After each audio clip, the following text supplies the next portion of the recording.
You're in the Business Insurance Zone with me, Steve Savant, syndicated financial columnist and contributor to Backroom Technician. This week on The Biz, the Truth in Taxation series, and on today's show, the Advisory Tax Alert with national columnist, certified financial planner, and CPA, Ken Davis.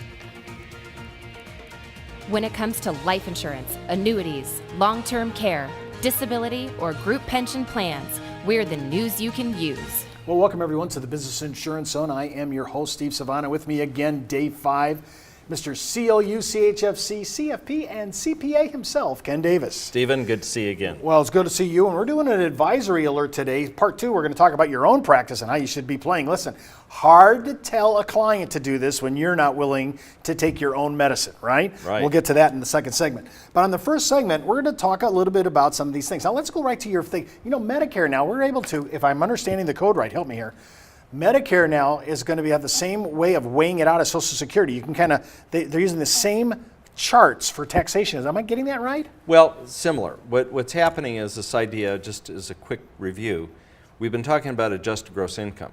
When you determine whether Social Security is included in taxation or not, they modify it and they add municipal bond interest and half the Social Security to get modified adjusted gross income. Well, there's only a certain segment of the population, a very large segment, but those that have the right kind of income, bottom and top, that are included in that can be impacted by the planning tools we've been talking about. Well, then I started thinking about the fact that not too many years ago, they now base your premiums for Medicare on your adjusted gross income, and they have a different kind of modification, which I'm not going to go into, but they have an MAGI, and so these same techniques I've been using on Social Security can be used for people that are more affluent that aren't going to be impacted with our planning on the Social Security, can now use it to reduce, potentially, the premiums on their Medicare.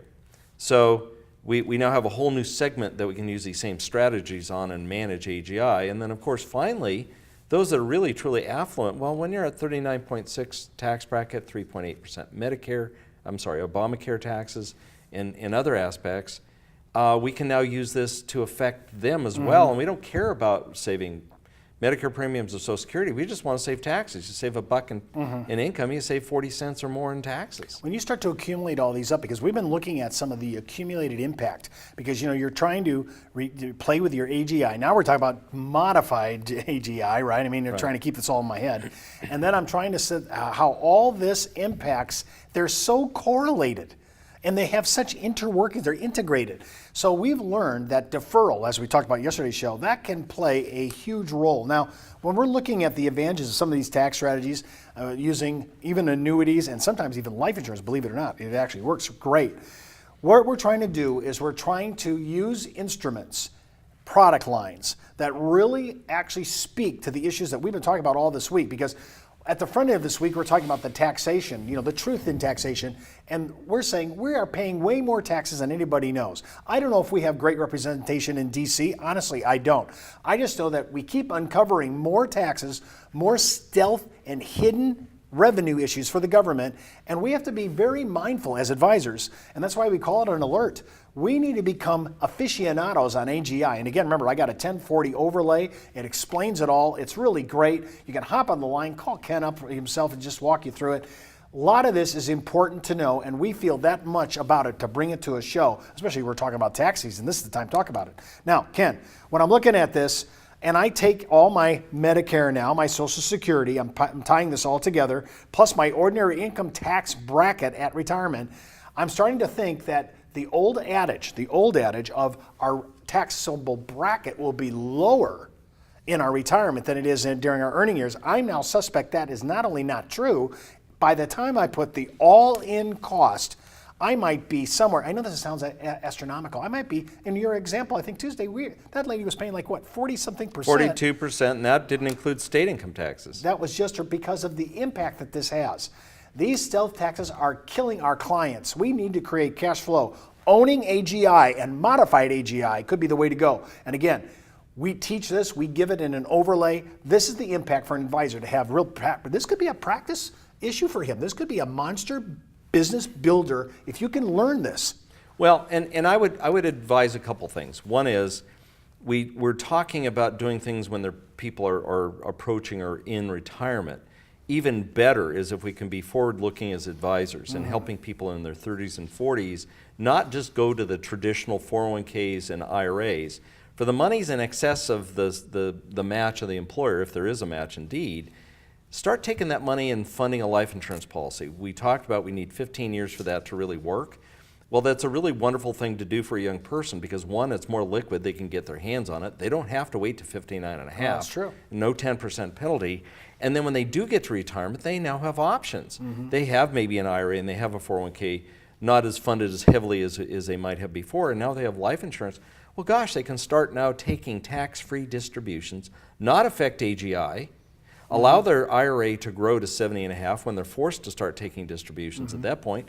You know, that's a number of additional years of tax deferral, and we know that that's part of the strength of deferred devices.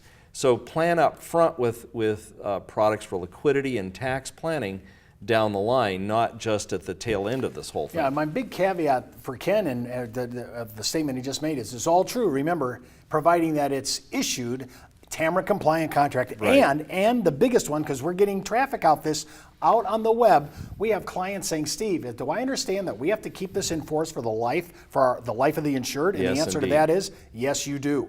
So this is one of those plans and contracts that you have to enter in. So I want you to think about it. And if you say, Steve, I've had a lot of people bringing this to me, if you want to call our show and contact us through thebiz.tv, we'll look at your cases, we'll look at what's on the books. And if you're thinking, Steve, I love these tax advantage products, the way you Ken are framing it, especially under the auspices of AGI, adjusted gross income, I want you to be able to help us with that. We'll look at that, and we do it, in my view, we do it the best and most effective way for the consumer because we believe in them getting tax-free. When we come back from the break, we're going to continue to address our advisory tax alert, part of the Truth in Taxation series with Ken Davis.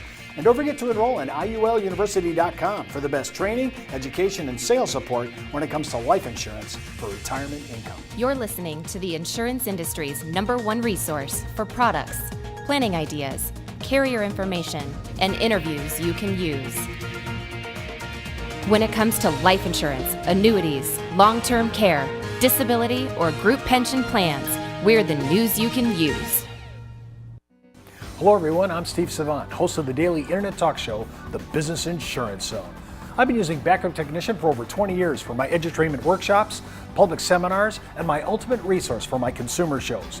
Why? Because it's the best needs analysis and sales support material that addresses almost every financial planning scenario. And now you can test drive Backup Technician absolutely free for the next 30 days. Go to thebiz.tv and click on the BizBlog menu and sign up for the most powerful resource available to financial advisors. Well, welcome back to the Business Insurance Zone. I'm Steve Savant with Ken Davis. And remember, you can order today's material at thebiz.tv. And while you're out there, click on the Backroom Technician icon for a 30-day free trial offer for access to the best needs analysis and client educational materials that address almost every financial planning scenario. And remember, I'm a contributor to that. Little pat on the back there. And before moving forward with any of the ideas you hear on our show, especially this week, always consult your tax advisor and your broker-dealer compliance department if you're FINRA licensed. We'll continue to address the advisory tax alert this part because we believe in truth in taxation. And Ken and I have been talking about this all week. Now, it's time for us to practice what we preach here. Because now we've been telling our client, you need to do this with your AGI, you need to modify that. We're trying to change the behavior of our clients. But before you can change the behavior of a client, you have to change the behavior of their advisor. And I mean, we have advisors that are investor only.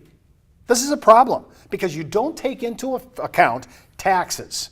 And because you don't take into account taxes, I mean, they just talk about inflation. I'll give them the kudos on that. But many of my advisors that we get on the phone with are really not incorporating the all-in taxable event and what is the true cash flow. So, Ken, talk to me about why should an advisor do this? Why should he practice what he preaches? Well, I think all of us know that we can speak from conviction if we've done things ourselves. If we believe in it enough to do it ourselves, that means we really believe it. We're being sincere. And I believe that clients frequently can see that if, do as I say, not as I do, is not a very effective way to be a leader and to affect and influence other people. So we really should be considering, number one, to invest in some of these things ourselves so that we can, when our clients, I've had my clients turn around and say, well, do you do this? Do you do this for your parents? All that kind of thing. The answer should be yes. Yeah, it's tough. You say, well, I'm not really suitable for an annuity, but you're selling it. See, I don't understand that, right? Well, and if that's true, then you might be using life insurance and realizing that life insurance is really, as you're a younger person, more liquid and a superior way of doing things than annuities.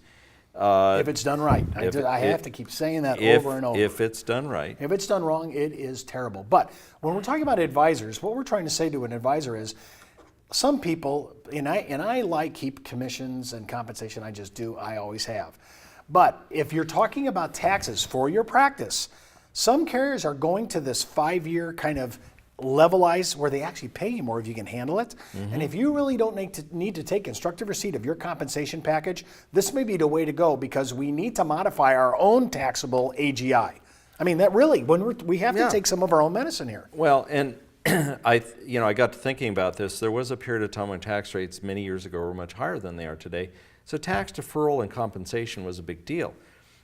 We have an opportunity to control, to a certain extent, our compensation as insurance agents on annuities and life insurance. Annuities pretty simple. Frequently they'll give you 2 or 3 different commission schedules, one that has the heaped commission up front and then nothing as a trailer. And then they say, well, partial heap and partial trailer, and some that are just pure trailers. And I always look at a time value of money personally to determine whether I like that or not. But now part of the element is, if you're a really successful agent, you're making hundreds of thousands of dollars, and you're now one of these people hit by Obamacare taxes, 39.6% tax bracket. You live in a New York or Hawaii with high state taxes, California. Frequently you're paying 50%. Why don't you start thinking about, gosh, you have more than enough money to live on, start deferring that out. Now, what's also interesting is life insurance. When they design this for corporate America, for deferred comp and executive comp types of things, one of the ways they have heavier cash value in the earlier years, which is what corporations demand, and because you might be covering 10, 20, 30 people and have large premiums, spreading your commissions over a number of years works pretty well. So it's good for the cash value, it's good for you. Well, why don't you just say, I don't care how big the commissions are, I don't need part of my commissions, I'm going to defer them, so I'm going to use these plans. And one of the cool things is, some of them, because you're deferring, will give you additional commission.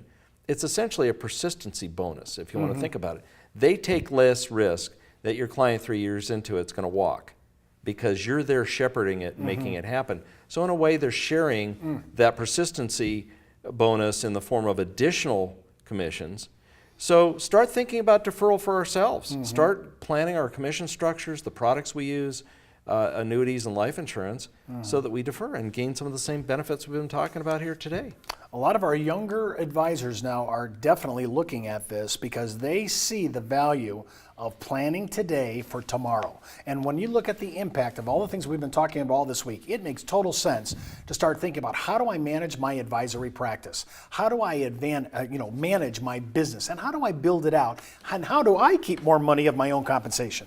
And we're just talking about some of these things as an advisor alert, because if you understand AGI like we've been espousing this whole week, and you understand where we're going on this and you order our materials, I think you're going to find yourself, this has been an impact statement or an impact week, truth in taxation, because it's not just about what the government does, how can we manage it and win it? I'll give you the last word. Well, the other thing we've been talking about is Social Security planning of electing spousal benefits or survivorship benefits and allowing your own to grow.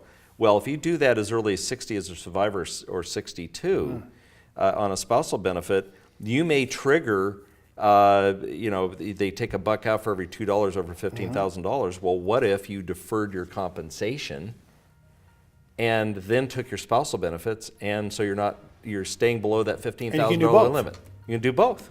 If you missed our show on Social Security where Ken's talking like it's heresy, and it isn't, that you can defer your own Social Security but then do the spousal benefit now, huge. And by the way, for clients, that could be 40, 50,000. For people who are making 6-figure money now, it could be thousands, hundreds of thousands on the table. Remember, you can go out to our show and check out all the things we're talking about on our website at thebiz.tv. And don't forget to follow me on Twitter, Facebook, LinkedIn, Pinterest, and Google+. Well, that's the Buzz on the Biz for today. You've been in the zone, the business insurance. You're listening to the insurance industry's #1 resource for products, planning ideas, carrier information, and interviews you can use. When it comes to life insurance, annuities, long-term care, disability, or group pension plans, we're the news you can use.